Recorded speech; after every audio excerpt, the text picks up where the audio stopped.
In this video, we're going to introduce the idea of the exponential function, and we're going to start with our geometric sequences that we looked back at back in chapter 1. So, I'll start off here with this sequence. I have my n and my u sub n's. We can see obviously it's not arithmetic because we go up by 15, we go up by 30, we go up by 60, we're going up by a different amount each time. So we're going to look at the idea, is this a geometric sequence? So to find the geometric sequence, I'm going to start finding my ratios. So again, to look at my ratio, I'm going to look at now divided by previous. And as I go ahead and look at this sequence, I have 30 divided by 15 equals 2. I have 60 divided by 30 equals 2. If I jump ahead to some other ones, 240 divided by 120 equals 2. 960 divided by 480 equals 2. My common ratio is 2. I'm going doubling each time as I go through this sequence. So I could write this geometric sequence as u sub 0 equals 15, u sub n equals u sub n minus 1 times 2. Now let's see if we can do something similar to this one as we did back with the arithmetic sequences, where we got an explicit formula, an equation that we can use so we don't have to keep using this recursive formula. So let's look back at our table and draw. Here I multiplied times 2, times 2, times 2, times 2. Yeah, you know the drill. But if we pull this apart to find my first number, I took my 15 times 2. So let's kind of write this out. U sub 1, equals u sub 0 times 2, which was 15 times 2. If I took u sub 2, I took the 30 times 2, but the 30 was the 15 times 2. So I really took my u sub 0, I times it by 2 to get to my first term, I times it by 2 to get my second one, or 15 times 2 squared. To get my third number, again, I start with 15 times 2 times 2 times 2. So using this same idea, just to skip to the chase, I'm going to get 15 times 2, and I did that 3 times. When I get the fourth one, I start with my starting value times 2, 1, 2, 3, 4 times. And we can see that going on. If we continued this on, if I wanted to find any value, u sub n, I would take my 15 times 2, and I do it. Well, for the first one I did it once, second time I did it twice, third time I did it 3 times, fourth time 4 times, so nth time I'm going to do it n times. And right there, this is going to be my explicit formula.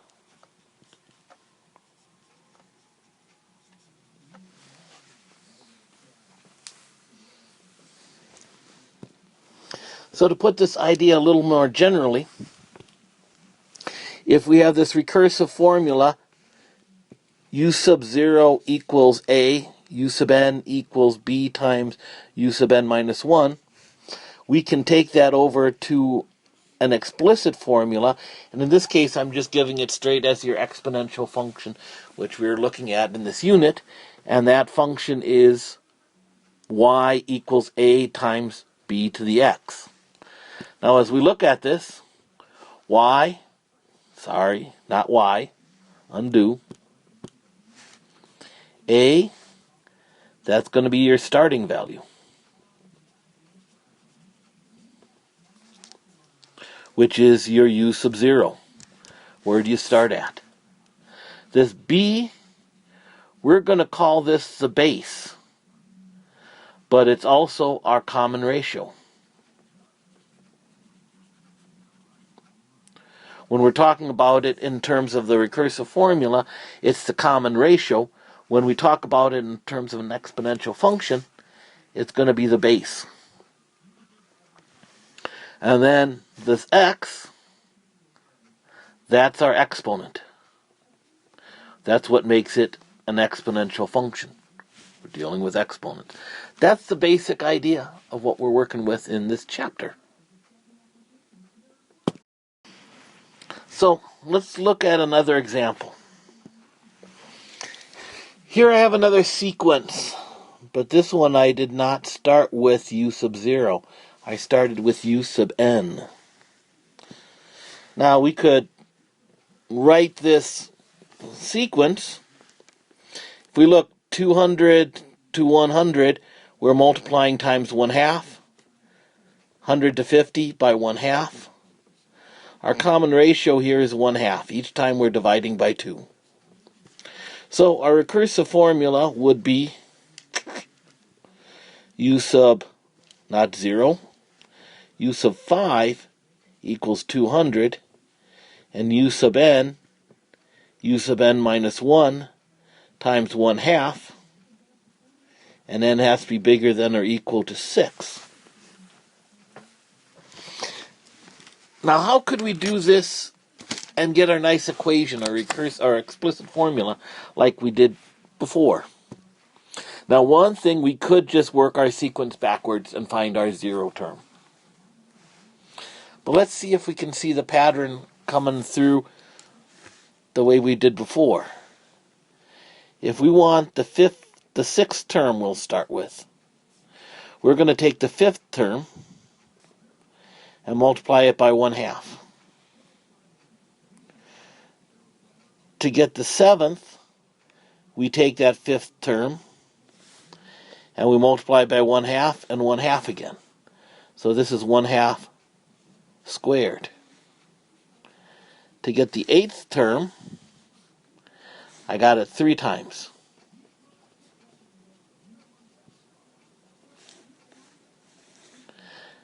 To get the 9th term, I'm doing it 4 times. That's 1/2 there. And my 10th term,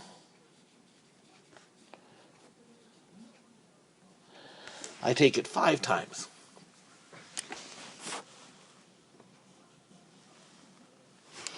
Now, if we kind of look at this, I'm going to put here a 1. I started with my n value. If n equals 6, let's move this over. N equals 6, I want my exponent to be 1. When n equals 7, my exponent is 2. N equals 8, my exponent is 3. 9 gives me 4. 10 gives me 5. And I can see in each case, if I just subtract 5, 6 minus 5 is 1, 7 minus 5 is 2, 8 minus 5 is 3, 9 minus 5, 10 minus 5, I just take 5 away from my n value, and I get my exponents that I need. Well, 5 is just where I started. This is basically a horizontal shift. So using that idea in mind, I can take my formula and say, I'm going to start at 200. I'm going to multiply it by that ratio, but then I have to take my n value or my x value and take away 5, which was where I started there.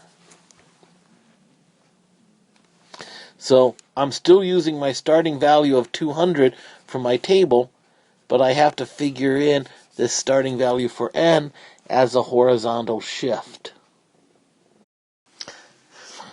This gives us a handy idea that lets us write these exponential equations even if I do not have that starting value, that u sub 0 or the y-intercept. So to sum it up, when we're looking at these exponential functions, we're working with two forms. If you have the y-intercept, the starting value, your u sub 0, and your common ratio, your formula is, as we said, y equals the starting value times the ratio to the x power. If we don't have that starting value, but you just have one given point on the curve or in the function, and you have the common ratio, we're going to use this point ratio form, where again, we use a point and we use the ratio. So y equals the starting y value, the y value given, times the ratio raised to the x minus x sub 1, which is, again, just a horizontal shift.